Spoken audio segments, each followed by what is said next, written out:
Regresé del aeropuerto porque había dejado mi pasaporte olvidado en casa, pero lo que escuché a través de la ventana entre mi hija y mi yerno me cambió la vida para siempre. Era imposible asimilar lo que mis propios oídos captaban.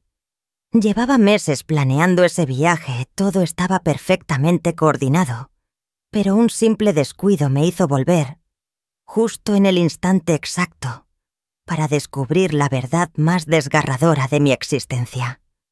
El corazón me golpeaba el pecho mientras subía las escaleras de mi propio hogar, esa casa que había levantado con tanto empeño y cariño. Durante décadas jamás imaginé que volvería de esta forma con las manos temblando, mientras revolvía mis papeles en busca de ese documento que me permitiría escapar unos días de la rutina. El taxi me esperaba fuera, motor encendido, y el chofer revisaba su reloj con evidente impaciencia. Pero yo necesitaba encontrar ese bendito pasaporte que seguramente estaba en el cajón de mi escritorio.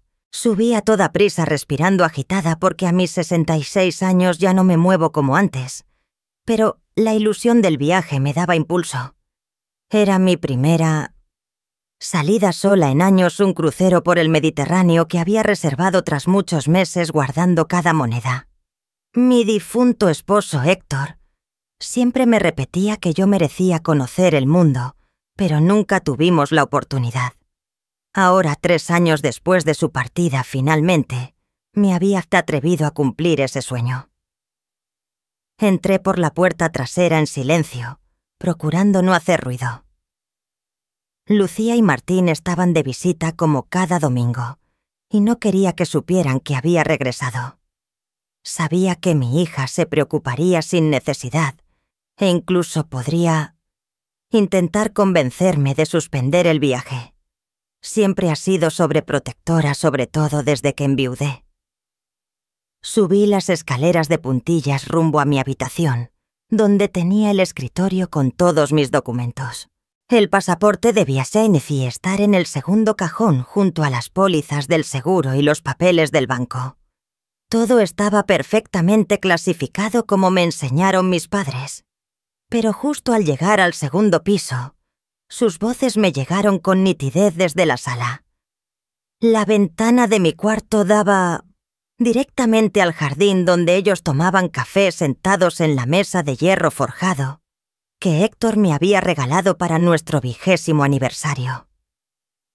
Al principio creí que era una charla normal de esas que tienen las parejas jóvenes sobre sus planes.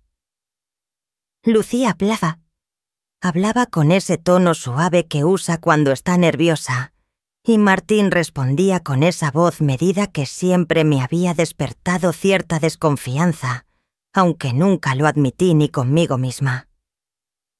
Pero las palabras que siguieron me helaron la sangre.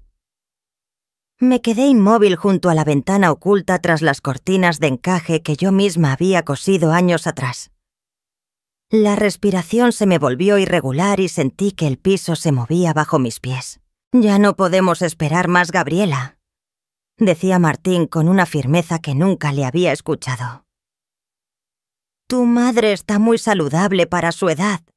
Puede vivir otros 10 o 15 años fácilmente. No podemos seguir esperando tanto tiempo». Mi hija respondió con un suspiro largo como quien carga un peso desde hace demasiado. «Lo sé, Diego, pero es que me da miedo. Es mi madre al final de cuentas, aunque últimamente siento que ya no la reconozco». «Exactamente por eso mismo», continuó él, «está empezando a tomar decisiones por su cuenta, como este viaje ridículo. ¿Qué será lo próximo? ¿Casarse con algún viejo del club de lectura? No podemos permitir que dilapide nuestro futuro en caprichos de vejez». Las palabras me golpearon como puños. Nuestro futuro, caprichos de vejez. ¿De qué hablaban exactamente? Mi mente giraba intentando entenderlo. «El abogado dice que si logramos demostrar que está perdiendo facultades mentales, podemos conseguir la tutela legal», siguió Martín. «Y una vez que tengamos el control de sus finanzas, podremos decidir lo que realmente nos conviene. Esa casa vale una fortuna y con sus ahorros por fin podríamos comprar el departamento que queremos. Lucía calló, y ese silencio me pareció interminable. Yo me aferraba a las cortinas rogando que dijera que no, que eso estaba mal, que jamás le haría algo así a su madre. Pero sus siguientes palabras destrozaron mi mundo. Tiene razón, mi amor. Ya hablé con el doctor Salgado. Está dispuesto a firmar los papeles que necesitamos. Dice que con su edad es fácil argumentar deterioro cognitivo, especialmente si mostramos comportamientos erráticos como este viaje repentino. Me costaba respirar, las piernas me temblaban tanto que tuve que apoyarme en la pared para no derrumbarme. Esos eran mis seres queridos, mi única hija, y el hombre que había elegido como pareja, planeando fríamente cómo arrebatarme todo lo que construí, con décadas de trabajo honrado. El claxon del taxi interrumpió mis pensamientos. El chofer debía pensar que me había arrepentido del viaje. Pero yo ya no pensaba en cruceros ni en pasaportes. Solo podía pensar en esas palabras terribles, en una traición que jamás creí posible. Durante 50 años construí una vida que creía perfecta, ordenada como un reloj suizo. Me levantaba a las 6 cada mañana, preparaba café en la misma taza de porcelana blanca que Héctor me regaló en nuestro primer aniversario, y empezaba mi rutina siempre igual. Era respetada en el barrio, conocida por mi puntualidad, mi jardín impecable y mis reuniones familiares bien organizadas. Cada rincón de la casa reflejaba años de cuidado. Las plantas florecían porque las regaba cada día a las 5. Los muebles brillaban porque los limpiaba martes y viernes, y los documentos estaban archivados en el escritorio de caoba, que fue de mi padre. Héctor y yo trabajamos sin descanso, él como contador en una textil durante 30 años. Yo como maestra de primaria por 25. Nunca tuvimos lujos, pero tampoco nos faltó nada. Ahorrábamos, planeábamos cada gasto pensando siempre en el futuro de Lucía. Cuando nació nuestra hija sentí que por fin mi vida estaba completa. Era una niña preciosa, tranquila, que a los 3 meses ya dormía toda la noche. Crecí con la convicción de que se convertiría en una mujer de éxito y sobre todo en una buena persona. Le enseñé valores, principios, la importancia del trabajo honrado y el respeto hacia los demás. Lucía fue una estudiante ejemplar durante toda su etapa escolar. Nunca me dio problemas serios, siempre sacaba notas excelentes, participaba en actividades del colegio y se rodeaba de amigas de familias bien vistas en la comunidad. Cuando se graduó de la universidad con honores Héctor y yo, lloramos de emoción durante la ceremonia. Aún la recuerdo con su vestido verde menta, ese día radiante de felicidad, abrazándonos y diciéndonos que todo lo que había conseguido era gracias a nuestro ejemplo y dedicación. Prometió que algún día nos devolvería todo el esfuerzo que habíamos invertido en su educación. Jamás imaginé que esa devolución llegaría arrebatándome todo lo que poseía. Conoció a Martín a los 28 años en una conferencia de su trabajo. Él era contador igual que Héctor, atractivo, educado y con un futuro prometedor. Al principio me cayó bien, hablaba con respeto, ayudaba con las tareas domésticas cuando venía a cenar y parecía estar realmente enamorado de mi hija. Héctor lo aprobó sin dudarlo, decía que le recordabas a él mismo en su juventud. Se casaron en una ceremonia pequeña pero elegante en el jardín de nuestra casa. Yo me encargué de todos los detalles, las flores, la comida, la decoración. Lucía estaba radiante con su vestido color marfil, y Martín no le quitaba la mirada de encima. Creí que habían encontrado el amor verdadero como Héctor y yo. Lo habíamos hecho décadas atrás. Los primeros años de su matrimonio parecían un cuento de hadas. Vivían en un piso modesto, cerca del centro, pero siempre se les veía felices. Cuando venían los domingos, Lucía preparaba los postres que le había enseñado desde niña, y Martín ayudaba a Héctor con reparaciones en la casa. Éramos una familia unida, o al menos eso pensaba yo. Tras la muerte de Héctor hace 3 años, sentí que el mundo se me venía encima.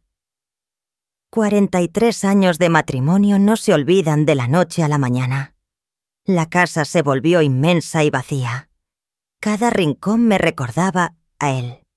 Los primeros meses apenas podía funcionar, lloraba constantemente y no tenía apetito. Lucía y Martín fueron mi sostén en esos días tan oscuros. Venían a diario, me traían comida hecha, se quedaban a acompañarme en las noches más difíciles. Mi hija dormía conmigo las primeras semanas, abrazándome cuando las pesadillas me despertaban a medianoche. Martín se ocupaba de los trámites legales, de los papeles, del seguro, de todo aquello para lo que yo no tenía fuerzas. Poco a poco recuperé las ganas de vivir. Volví a cuidar el jardín, retomé mis rutinas de limpieza y empecé a cocinar otra vez. Lucía me animó a apuntarme al club de lectura del barrio, a probar clases de yoga, a buscar actividades para conocer gente nueva. Al principio me resistí, pero acabé aceptando. La vida empezó a recobrar color. En el club conocí a mujeres de mi edad que también habían enviudado y entendían perfectamente lo que yo estaba viviendo. Comencé a disfrutar de pequeños placeres, una taza de té por las tardes, una buena novela, charlar con las vecinas sobre las flores, incluso pensar en viajes.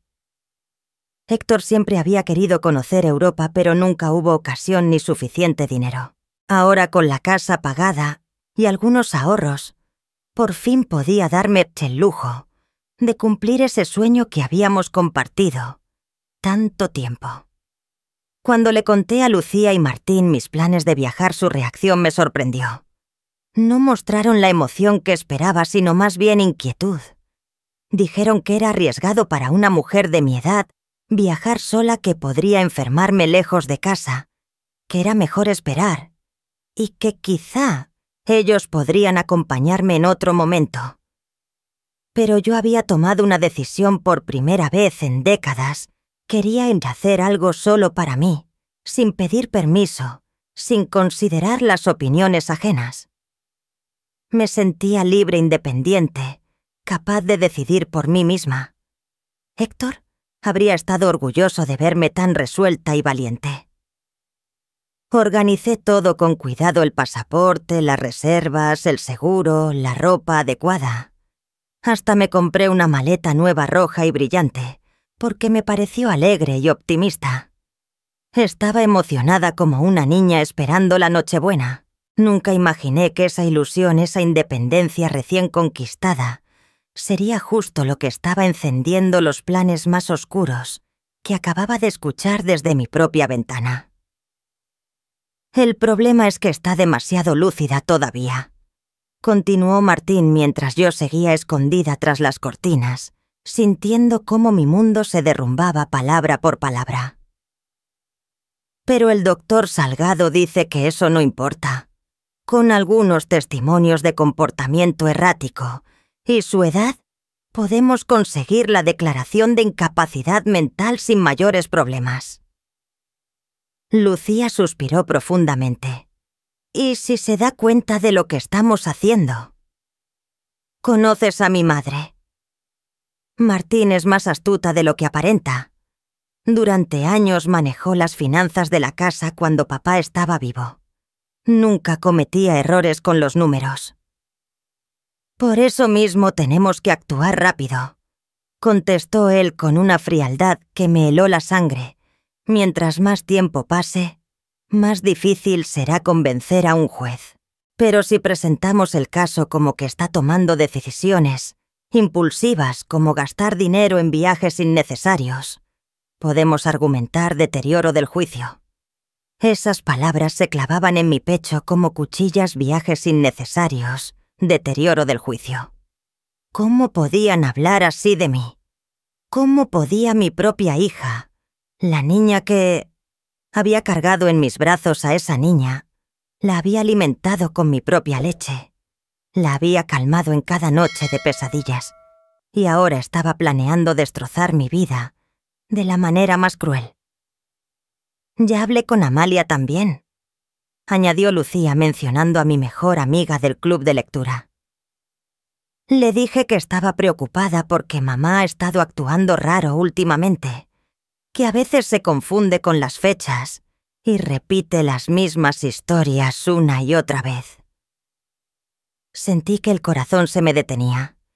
Amalia era mi confidente, la persona con quien compartía alegrías y preocupaciones cada martes en el café. Lucía había estado envenenando esa amistad con mentiras sobre mi salud mental. ¿Cuánto tiempo llevaba tejiendo esa red de engaños a mis espaldas? ¡Excelente!, aprobó Martín. Necesitamos que parezca un patrón de conducta preocupante. ¿Qué más puedes conseguir?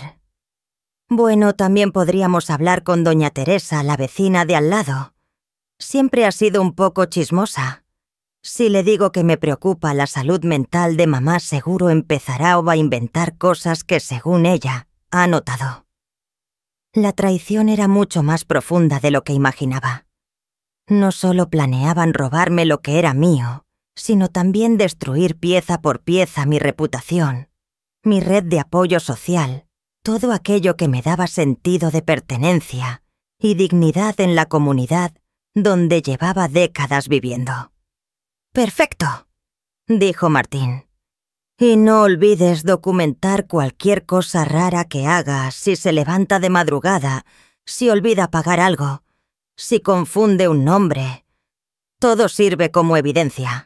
Sentí un vuelco en el estómago al comprender que durante meses, quizá años, mi propia hija me había estado observando como un depredador acecha a su presa, esperando cualquier tropiezo, cualquier momento de vulnerabilidad humana normal para usarlo en mi contra. «¿Y qué pasa con la casa?», preguntó Lucía. «Es lo que más vale de todo lo que tiene. Una vez que tengamos la tutela, podemos venderla fácilmente.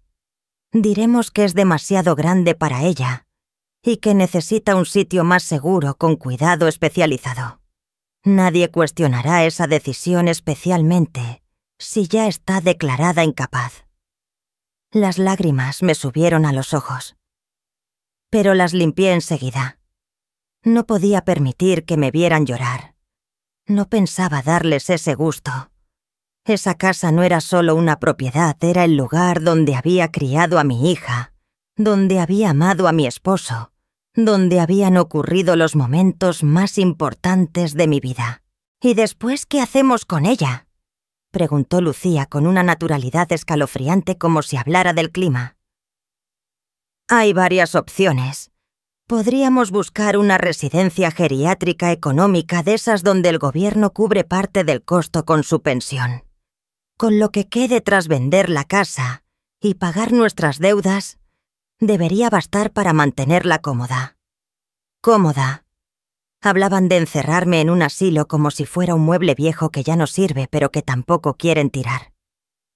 Mi mente trataba de procesar la magnitud de esta traición, la frialdad con la que organizaban el robo de toda mi vida. «Aunque pensándolo bien», continuó Martín, «quizás sea mejor una residencia privada, pero más lejana, así no tendremos que visitarla tan seguido, y ella no podrá dar problemas con los vecinos o conocidos». Lucía soltó una risa breve amarga que jamás le había escuchado. «Tienes razón. Mientras más lejos, mejor. Así podremos vivir tranquilos sin preocuparnos de que alguien le crea si intenta dar otra versión de los hechos». El plan era perfecto. Diabólicamente perfecto. Me aislarían de todo mi mundo conocido, de cada persona que pudiera ayudarme o creer mi palabra. Me convertirían en una anciana confundida y abandonada en un lugar extraño, mientras ellos disfrutaban de lo que Héctor y yo habíamos levantado con décadas de sacrificio. «¿Cuándo empezamos?», preguntó Lucía con una impaciencia que me heló la sangre. «La próxima semana, mientras esté de viaje, podemos empezar a mover algunas cosas. Revisaremos sus papeles, Sacaremos fotos de documentos importantes. Quizá incluso podamos llevarnos algunas joyas y objetos de valor sin que lo note de inmediato. Mi respiración se volvió irregular. No solo pretendían robarme por vías legales, sino también saquear mi casa mientras yo estuviera lejos. Confiaba en ellos. Probablemente ya llevaban meses haciendo inventarios mentales durante sus visitas dominicales, calculando el valor de cada pieza, cada recuerdo, cada tesoro familiar. «Ten cuidado con las joyas de la abuela», advirtió Lucía. «Mamá las conoce de memoria. Se daría cuenta si falta alguna». «No te preocupes», respondió Martín. «Solo tomaremos algunas piezas menos llamativas al principio. Para cuando se dé cuenta ya será demasiado tarde para hacer algo». El sonido del claxon del taxi se volvió más insistente. El conductor seguramente pensaba que me había arrepentido del viaje. Pero yo ya no podía pensar en cruceros ni en pasaportes. Mi mente estaba fija en esta revelación devastadora que acababa de cambiar mi vida. Necesitaba tiempo para procesarlo, para planear. No podía enfrentarlos ahora. No estaba preparada. Tenía que ser astuta, estratégica. Ellos pensaban que yo era una anciana ingenua y fácil de manipular, pero estaban a punto de descubrir que habían subestimado gravemente a Elvira. Permanecí inmóvil detrás de las cortinas varios minutos después de que terminaron de hablar, tratando de asimilar la magnitud de lo que acababa de oír. Los recuerdos comenzaron a adquirir un nuevo significado, como piezas de un rompecabezas siniestro que finalmente encajaban. ¿Cuántas veces Lucía había comentado como si nada sobre mi supuesta confusión con las fechas? ¿Cuántas veces Martín había insistido en revisar mis cuentas para ayudarme? ¿Cuántas miradas cómplices habían intercambiado que yo interpreté como amor de pareja, cuando en realidad eran conspiraciones? Recordé aquella tarde hace 2 meses cuando Lucía me encontró buscando mis gafas de lectura. «Mamá las tienes puestas», me dijo con una sonrisa extraña. Yo estaba segura de haberlas dejado en la mesita de noche.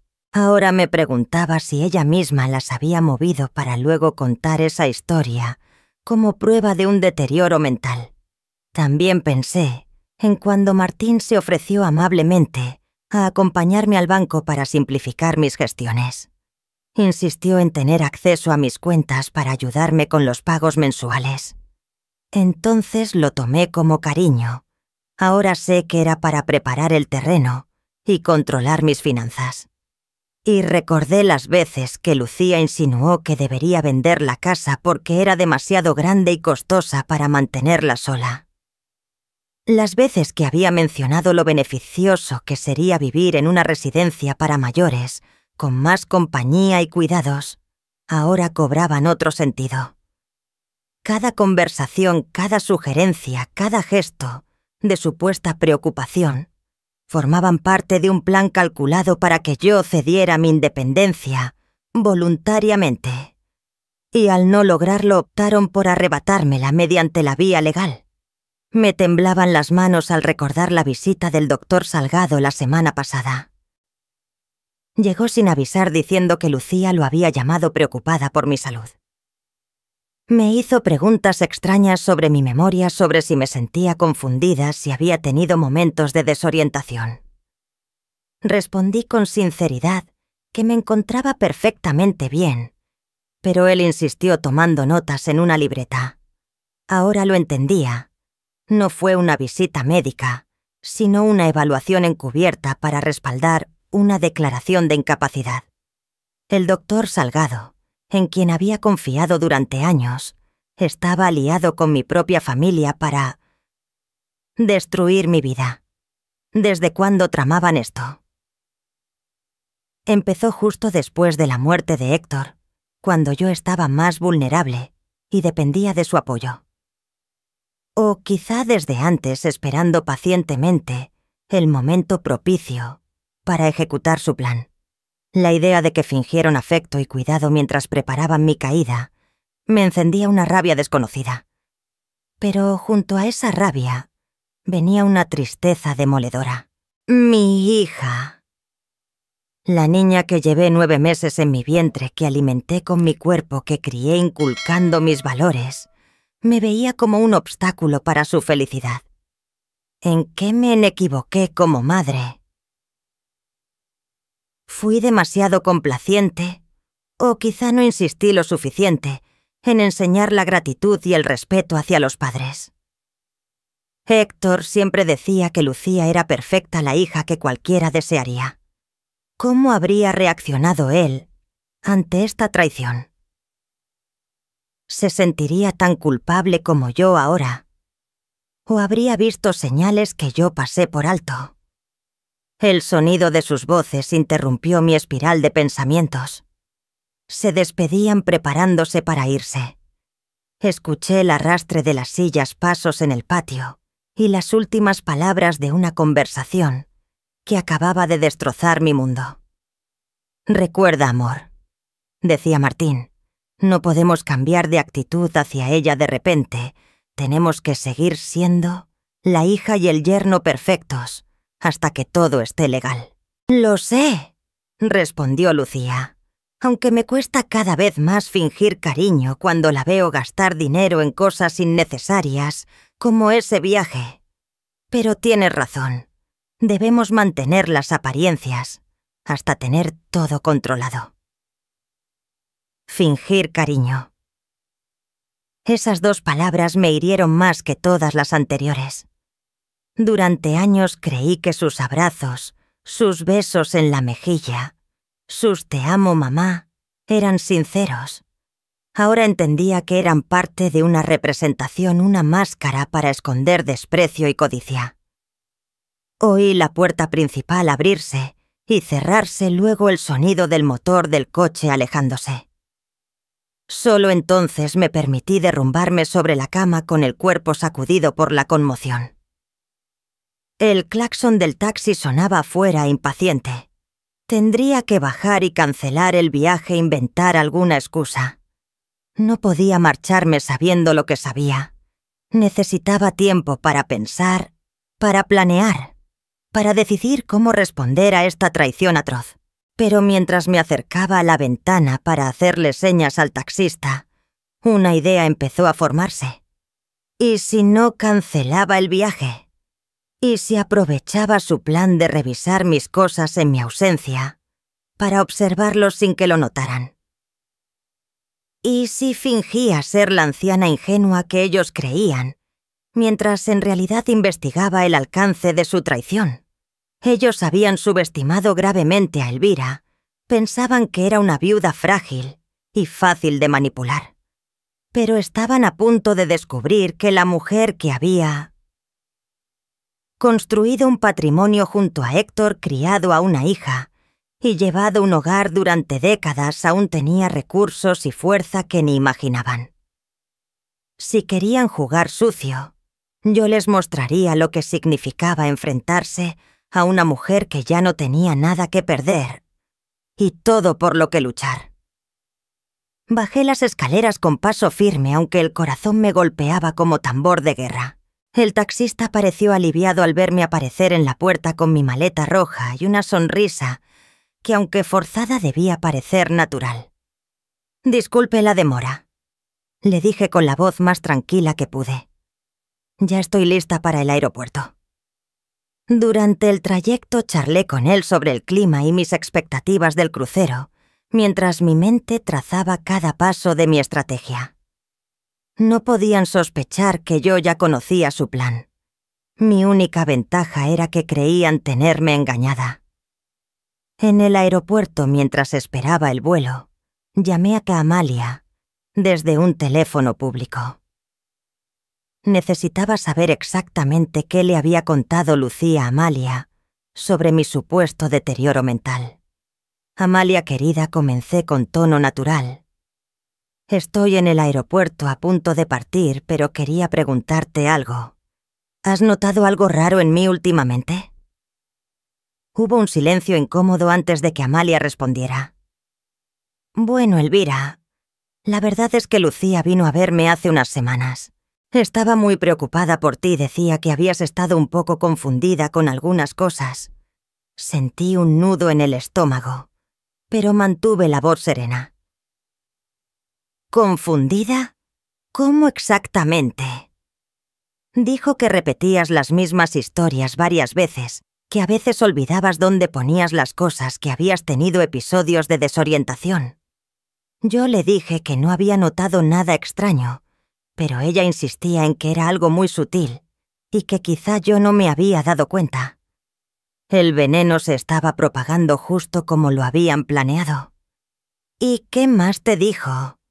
También comentó que estabas tomando decisiones impulsivas como este viaje. Dijo que le preocupaba porque no era típico de ti hacer algo tan espontáneo, sin consultarlo con la familia.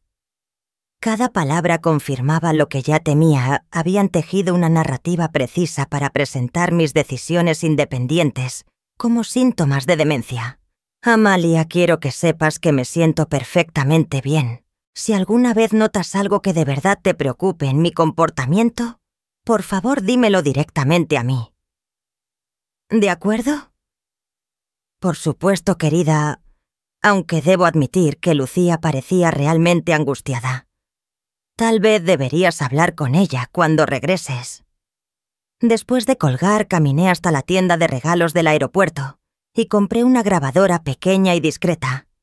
Si iban a usar mis palabras en mi contra, yo también podía jugar ese juego. Durante el vuelo elaboré mentalmente una estrategia minuciosa para los días siguientes. El crucero fue una tortura emocional rodeada de parejas felices y familias que se querían. No podía apartar de mi mente la traición que me aguardaba en casa. Cada noche sola en mi camarote, lloraba en silencio por la hija que creí tener, y que en realidad nunca existió. Pero también aproveché ese tiempo para reforzar mi determinación.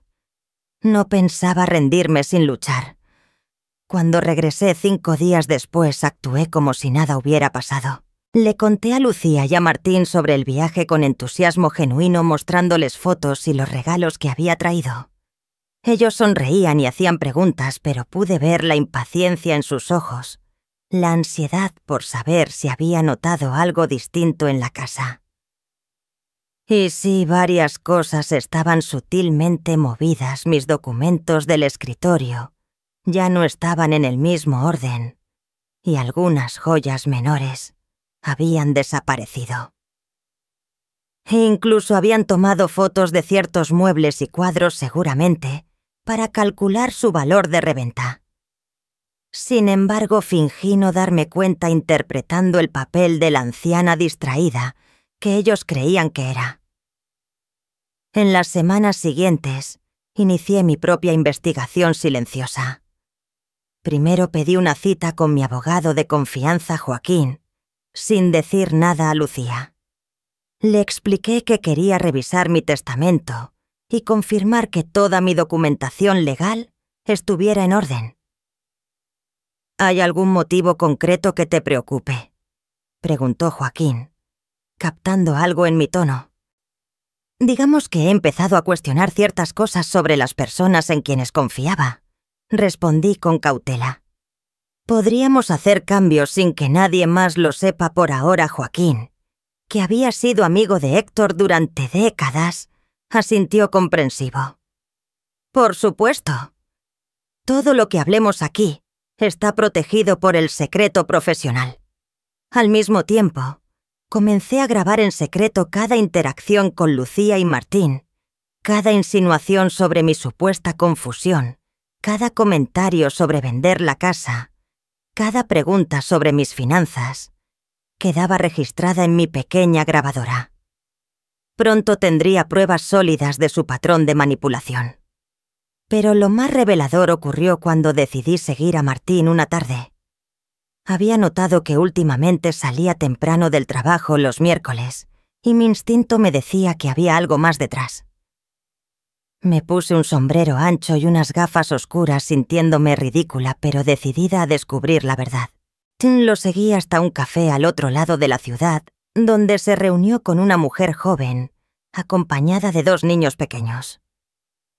Sentí que el corazón se me paralizaba al verlo abrazarla y besar a los niños como si fueran suyos.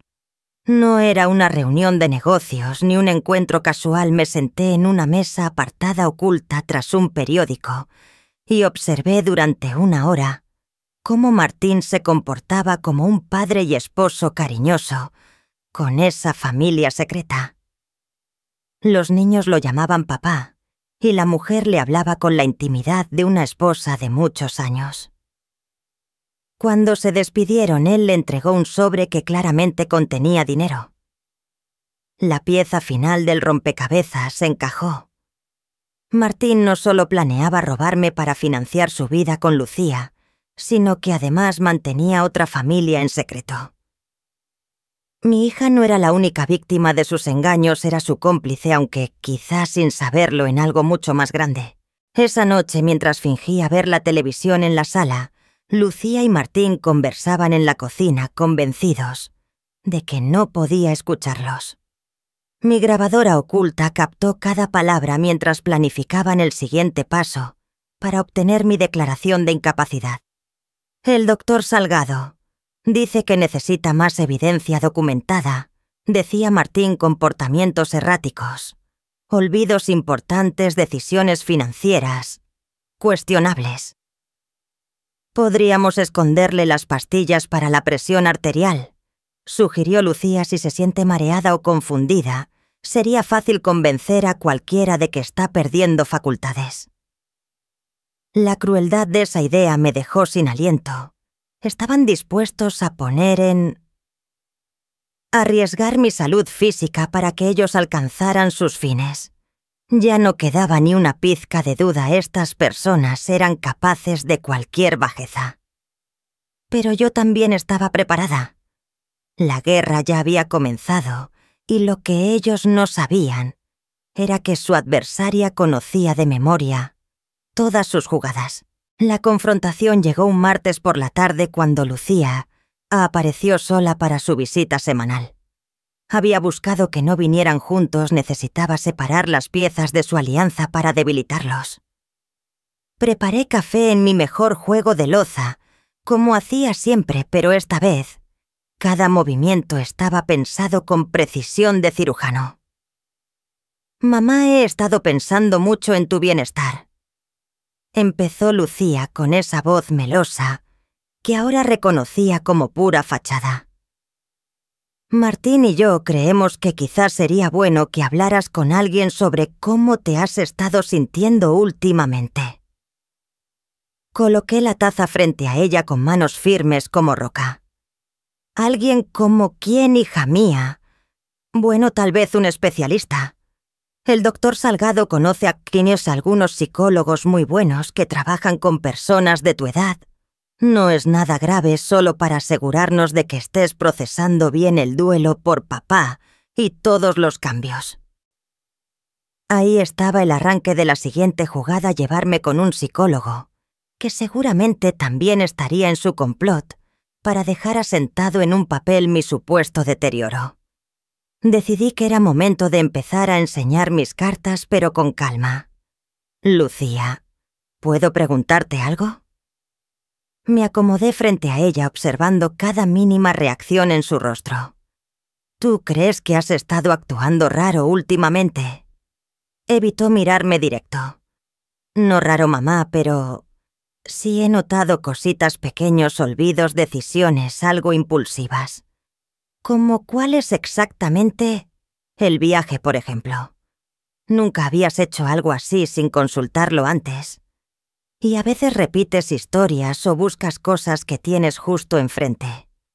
Cada palabra sonaba como un libreto ensayado decenas de veces. Probablemente lo era. «¿Sabes qué es curioso, Lucía? Amalia me comentó que fuiste a fin a hablar con ella sobre mis supuestos problemas de memoria». Por primera vez vi un destello de pánico en sus ojos. «Solo estaba preocupada, mamá. Quería la opinión de alguien que te conoce bien. Y del doctor Salgado también. Tan preocupada estabas que lo llamaste para que viniera sin que yo pidiera consulta». Ahora sí estaba nerviosa. Sus manos temblaron un poco al llevarse la taza a los labios. «Mamá, no entiendo por qué cuestionas esto. Solo queremos lo mejor para ti». Me levanté despacio y fui hacia la ventana, la misma desde donde había escuchado aquella conversación que me cambió la vida. ¿Sabes qué más es curioso, hija? Ayer encontré algo muy interesante en el banco. Su cara se puso pálida como papel. En el banco, sí. Resulta que alguien ha estado haciendo consultas sobre mis cuentas preguntando por procedimientos para transferir fondos en caso de incapacidad. ¿No te parece raro? Lucía se puso de pie de golpe derramando café. Mamá, creo que estás interpretando mal las cosas. Me giré hacia ella con una sonrisa que sabía que le resultaría intimidante. Entonces quizá puedas explicarme por qué desapareció del joyero el collar de perlas de la abuela, o por qué mis papeles del escritorio se han movido, o por qué tienes copias de mis llaves que jamás te di. Cada acusación era como una bofetada. Vi el instante exacto en que comprendió que había sido descubierta y su máscara de hija preocupada se rompió. «Nos has estado espiando», soltó con una voz que ya no tenía dulzura. «No necesito espiar en mi propia casa, Lucía. Solo tengo que fijarme en lo que pasa bajo mi techo». Y justo en ese momento, como si lo hubiera invocado, Martín llegó. Oí su llave en la cerradura confirmando que tenían acceso libre cuando yo no estaba. Sus pasos vinieron directos al salón donde nos encontró en plena confrontación. «¿Qué pasa aquí, señora?», preguntó, pero su tono no era de genuina confusión, medía el alcance del daño. «Tu esposa estaba explicándome por qué cree que necesito ayuda psicológica», dije con una calma fingida, y yo le estaba contando mi visita al banco. Martín cruzó una mirada fugaz con Lucía, una comunicación muda que confirmaba sus maniobras conjuntas. «Elvira, creo que hay un malentendido». «Oh, no hay malentendido alguno, Martín. De hecho, creo que ahora entiendo todo». Caminé hasta mi escritorio y saqué la carpeta que llevaba semanas preparando. «Por ejemplo, entiendo que has estado visitando a una mujer llamada Rosalía los miércoles por la tarde. Una mujer con 2 hijos que te llaman papá». El color se esfumó de su rostro. Lucía lo miró con asombro puro, claramente, sin saber de su otra vida. «¿De qué está hablando? ¿No te lo ha contado tu maravilloso esposo, querida Martín? Ha mantenido otra familia al menos 3 años. Los niños tienen unos 5 y 7 años». «¿Cuánto lleváis casados?», susurró Lucía. 6 años, y vi el momento exacto en que entendió que su matrimonio había sido un engaño desde el inicio. «Exacto. Lo que significa que Martín ya tenía esa otra familia cuando se casó contigo. ¿Alguna vez te preguntaste de dónde salía el dinero para mantener 2 hogares con el sueldo de contador que declara...?» Martín por fin habló, pero ya sin el disfraz de yerno encantador. «Esto no es asunto tuyo, vieja metiche». «Ah, ahí está la verdadera cara que habías estado ocultando», dije con una sonrisa cargada de satisfacción al ver cómo su máscara finalmente se desmoronaba. «¿Sabes qué más averigüé, Martín? Que no eres contador en la empresa donde decías trabajar. De hecho, esa compañía cerró hace ya 2 años». Lucía se dejó caer en el sofá ocultando el rostro entre las manos. «¿Qué más me has estado ocultando, oh querida?», respondí con una compasión que por primera vez en semanas era sincera. «Tú también eres víctima de este hombre, pero lamentablemente eso no borra el hecho de que decidiste traicionarme para favorecerlo». El ambiente se llenó de un silencio espeso, de esos que cortan el aire. Los 3 sabíamos que ya no había vuelta atrás, que todas las cartas estaban boca arriba y que la guerra abierta había comenzado. Martín se levantó de golpe con los puños cerrados y una expresión que jamás le había visto. El yerno atento y educado había desaparecido. «¿Sabes qué, vieja? Ya me cansé de fingir que me importas. Tendrías que haberte quedado callada y dejar que todo siguiera su curso. Lucía levantó la mirada con lágrimas rodando por sus mejillas. Martín, ¿qué estás diciendo? Estoy diciendo que tu madre es un estorbo que debió aceptar su lugar hace mucho tiempo. Su voz tenía una frialdad que me heló la sangre. Las mujeres de su edad deberían sentirse agradecidas de que alguien se encargue de ellas, no andar jugando a ser detectives. Antes de que pudiera responder, sonó el timbre. Los tres quedamos inmóviles como si nos hubieran sorprendido en pleno delito, lo cual, en cierto modo, era verdad. ¿Esperas a alguien?, preguntó Lucía con la voz temblorosa. Sonreí con la primera satisfacción genuina que había sentido en semanas. De hecho, sí. Con permiso, un momento. Abrí la puerta y ahí estaba Joaquín junto a una mujer joven, vestida de traje que no reconocí de inmediato. Elvira, llegamos justo a tiempo por lo que veo, dijo él. Perfectamente a tiempo, confirmé.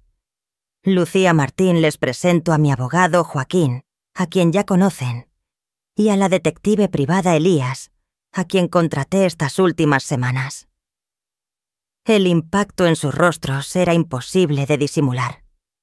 Martín intentó recomponerse, pero ya era tarde. No entiendo qué está pasando aquí, soltó. La detective Elías abrió una carpeta de su maletín. Señor Martín, durante las últimas 3 semanas hemos investigado sus actividades financieras y personales por encargo de la señora Elvira. Tenemos fotografías de sus encuentros con Rosalía Méndez y sus hijos registros de transferencias bancarias hacia su cuenta y documentación que prueba su empleo falso. Lucía se puso de pie lentamente como si estuviera en shock. Mamá, ¿desde cuándo sabes todo esto? Desde el día que supuestamente me fui de viaje. Cuando regresé por mi pasaporte y los escuché planear cómo robarme la vida entera.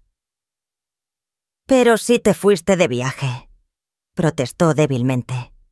Sí, pero no sin antes instalar cámaras ocultas por toda la casa y contratar profesionales para documentar cada uno de sus movimientos mientras yo estaba fuera. Joaquín abrió su propia carpeta. Tenemos grabaciones de ustedes revisando documentos privados, fotografiando pertenencias y sacando joyas y objetos de valor. También contamos con audios de sus conversaciones sobre cómo declararla mentalmente incapacitada. Martín perdió el control por completo. Esto es absurdo. Lucía es su hija. Tiene derecho a preocuparse por el bienestar de su madre. Preocuparse, intervino la detective Elías con una sonrisa helada. Es así como llama usted a conspirar para cometer fraude, robo y secuestro. Porque eso es exactamente lo que documentamos. ¿Secuestro?, preguntó Lucía con la voz quebrada. Sí, querida, respondí con una tristeza que era real. Planear encerrarme contra mi voluntad en una institución mental usando pruebas falsas es, según la ley, secuestro. Y como si la escena no fuera ya bastante intensa, volvieron a tocar a la puerta. Esta vez fue Joaquín quien abrió, regresando acompañado de una mujer que reconocí de inmediato por mis vigilancias. Rosalía, la otra familia secreta de Martín. Perdonen la interrupción, dijo Rosalía con voz firme pero algo nerviosa. Soy Rosalía Méndez y necesito hablar con Martín ahora mismo. Martín se puso lívido, casi verdoso. Rosalía, ¿qué haces aquí? Vine porque finalmente descubrí toda la verdad sobre ti, Martín. Y también porque esta señora señaló a la detective Elías. Vino a hacerme hacerme preguntas que me abrieron por completo los ojos. Lucía miraba entre Martín y Rosalía como si estuviera viendo una película imposible. ¿Cuánto tiempo has estado casada con él? ¿Casada? Rosalía soltó una risa amarga. Él me dijo que estaba divorciado, que su exmujer se había quedado con todo en la separación y que por eso no podíamos casarnos oficialmente hasta que mejorara su situación económica. ¿Quién eres tú? Soy su esposa, susurró Lucía. Su esposa legal. El silencio que se produjo fue tan espeso que casi podía cortarse. Rosalía se apoyó contra la pared como si le hubieran dado un golpe. Su esposa. Pero si llevamos 4 años juntos. Mis hijos creen que él es su padre. Lucía y Martín llevan casados 6 años. Añadí con calma, lo que significa que ambas han sido víctimas de las mentiras de este hombre todo este tiempo. La detective Elías aprovechó para continuar con su informe. Nuestra investigación revela que Martín ha estado usando el dinero que obtenía de Lucía, junto con pequeñas sumas que sustraía de la señora Elvira, para mantener su doble vida. Pero eso no era suficiente para sus gastos, así que ideó un plan para quedarse con todo el patrimonio de Elvira. Rosalía se giró hacia Martín con una furia que se podía sentir en el aire. ¿Me estás diciendo que todo este tiempo le has estado quitando dinero a una señora mayor para mantenernos a mí y a mis hijos? No es robo. Se defendió Martín con desesperación. Era solo una redistribución temporal de recursos. Redistribución temporal. Joaquín rió sin pizca de humor. Planear declarar a alguien mentalmente incapacitado para quedarse con sus bienes no es redistribución. Es un delito grave. Fue entonces cuando vi algo que no esperaba. Lucía se levantó despacio y caminó hacia Martín. Por un segundo pensé que iba a defenderlo, pero en lugar de eso, le dio una bofetada que resonó en toda la sala. «Eres un mentiroso, un ladrón y un manipulador», gritó con una voz que no le escuchaba desde que era niña, haciendo rabietas. «Me hiciste cómplice de traicionar a mi propia madre por un dinero que ni siquiera era para nosotros, sino para mantener a tu otra familia». Martín, tocándose la mejilla, apenas alcanzó a decir: «Lucía, puedo explicar». «No hay nada que explicar», lo interrumpió Rosalía con dureza. «Tus mentiras han destrozado demasiadas vidas. Mis hijos crecerán preguntándose por qué su padre desapareció». La detective Elías cerró su carpeta con calma profesional. «Señor Martín, tengo aquí una orden de arresto por fraude, intento de robo y conspiración. También se han emitido órdenes para congelar sus cuentas mientras se investiga el origen del dinero». La llegada de los policías convirtió mi sala en una escena digna de una película de crímenes. Martín fue esposado mientras gritaba su inocencia con una desesperación que resultaba casi patética. Sus protestas sobre malentendidos resonaban en toda la casa mientras lo conducían al coche patrulla. Lucía se desplomó en el sofá llorando como no la veía desde que era pequeña. Rosalía permaneció junto a la ventana abrazándose a sí misma, mirando cómo se llevaban al hombre que había arruinado su vida y la de sus hijos. La detective Elías seguía documentando todo, preparando el caso para que Martín pagara por cada uno de sus delitos. Joaquín se acercó a mí con una mezcla de admiración y preocupación. «Elvira, debo decir que manejaste esto con maestría. Pero, ¿cómo te sientes ahora que todo ha salido a la luz?» Era complicado. Por un lado sentía alivio de ver que la justicia se imponía. Martín había hecho daño a demasiada gente y merecía enfrentar las consecuencias. Pero por otro, al mirar a mi hija rota y a Rosalía destrozada, no podía evitar una tristeza profunda por todo lo que se había perdido. «Me siento aliviada de que la verdad haya salido», respondí, «pero devastada por todo lo que se ha destruido en el camino». La detective Elías guardó sus papeles y añadió: «Señora Elvira, su valentía al investigar probablemente no solo salvó su patrimonio, sino que también evitó que Martín siguiera engañando a otras personas. Hemos descubierto que estaba planeando esquemas similares con otras viudas de la comunidad». Ese dato me golpeó con fuerza. No había sido la única en su lista. ¿Cuántas mujeres de mi edad habrían caído si no hubiese destapado todo a tiempo Rosalía con voz quebrada, pero decidida? Dijo: señora Elvira, quiero pedirle disculpas. No sabía nada de usted ni de sus planes. Si hubiera sabido que el dinero provenía de cosas ilegales, jamás lo habría aceptado. Me acerqué y le toqué el brazo con suavidad. Querida, tú también eres víctima. Las dos fuimos engañadas por un maestro de la manipulación. ¿Qué va a pasar con mis hijos?, preguntó con lágrimas. Ellos quieren a Martín como a un padre. ¿Cómo les explico que todo fue mentira? Los niños son fuertes, le dije, aunque sabía que sonaba insuficiente. Con amor y apoyo podrán superarlo. Y quizá ahora tengan la oportunidad de conocer a su verdadero padre, sin las mentiras de Martín. Joaquín, intervino Rosalía, como parte de la investigación podremos rastrear los fondos que él les daba. Si se demuestra que provenían de actividades criminales, el Estado podría ofrecerles ayuda durante la transición.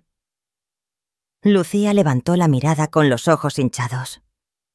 Mamá, no sé cómo pedirte perdón. No hay palabras para lo arrepentida que estoy. Me senté a su lado sintiendo el peso de los años perdidos. Lucía, necesito saber, ¿en algún momento creíste de verdad que estaba perdiendo la cabeza? ¿O siempre supiste que era mentira? Se cubrió la cara. Al principio, Diego, perdón. Martín me convenció de que sí. Decía que era normal que yo no me diera cuenta porque te veía seguido, pero que él podía verlo de manera más objetiva. Cuando no encontraba pruebas, me hacía pensar que las había perdido o que no las entendía bien. Era manipulación psicológica pura. Martín le había lavado el cerebro poco a poco, haciéndola dudar de su propio criterio. ¿Y cuándo supiste que no era verdad? Creo que en el fondo siempre lo supe, pero él era tan convincente, tan seguro de sí mismo.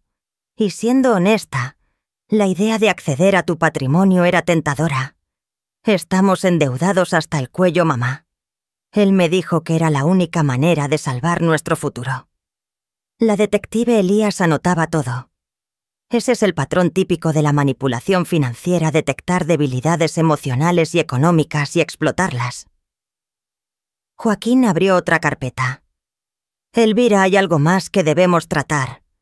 Descubrimos que Martín ya había empezado a falsificar su firma en algunos documentos bancarios, explicó Joaquín. Por suerte lo detuvimos antes de que hiciera transferencias grandes, pero tenemos que blindar todas tus cuentas. Saber que Martín había falsificado mi firma fue como recibir otra bofetada. ¿Qué tipo de documentos?, pregunté. Formularios para cambiar beneficiarios, solicitudes de tarjetas de crédito adicionales y hasta consultas para pedir préstamos, usando tu casa como garantía. Estaba armando varios caminos para acceder a tu dinero en cuanto lograra el control legal. Rosalía negó con la cabeza incrédula. ¿Cómo pude estar tan ciega? Las señales estaban allí, pero preferí creerle porque la alternativa era aceptar que criaba sola a mis hijos. No te culpes, le dije con firmeza. Martín era un depredador con experiencia. Sabía exactamente cómo jugar con nuestras esperanzas y miedos.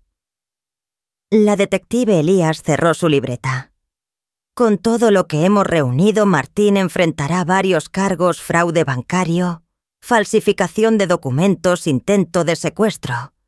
Y podrían sumarse más a medida que avancemos. La condena no será corta. Mientras los agentes terminaban de procesar la escena, me di cuenta de que aunque había ganado esta batalla, las heridas emocionales tardarían en cerrar. La relación con Lucía estaba rota quizá para siempre. Rosalía y sus hijos tendrían que empezar de cero y yo tendría que aprender de nuevo a confiar después de una traición así. Pero por primera vez en meses, Sentía que tenía las riendas de mi vida. 6 meses más tarde estaba sentada en mi café favorito con Amalia mirando cómo la vida había tomado giros que jamás habría imaginado. El juicio de Martín había terminado la semana anterior con una condena de 12 años por fraude y falsificación. La justicia se había cumplido, pero las cicatrices seguían ahí. Amalia, removiendo su café con gesto pensativo, dijo: ¿Sabes qué es lo que más me impresiona, Elvira? La manera en que llevaste todo. Nunca te vi venir. Reí suavemente, la primera risa sincera en mucho tiempo. Yo tampoco me vi venir, para ser honesta. Creo que no sabía de lo que era capaz hasta que me vi obligada a descubrirlo. La relación con Lucía Piases había sido lo más difícil de todo. Durante los primeros meses tras el arresto de Martín, apenas hablamos. Ella estaba sumida en el divorcio, la bancarrota y la terapia para desarmar años de manipulación emocional. Yo necesitaba distancia para curarme y decidir si había algo que reconstruir entre nosotras. ¿Has sabido algo de Lucía últimamente?, preguntó Amalia como si me leyera la mente. Hablamos la semana pasada, respondí con cautela. Vive en un piso pequeño cerca del centro. Trabaja doble turno para pagar sus deudas. La terapia le está ayudando a entender cómo Martín le distorsionó la realidad durante tanto tiempo. Era extraño referirme a mi hija como si fuera una conocida lejana, pero así estaba ahora nuestra relación. El perdón avanzaba, pero mi corazón aún pedía tiempo. Y Rosalía y sus hijos. Esa era una historia más luminosa.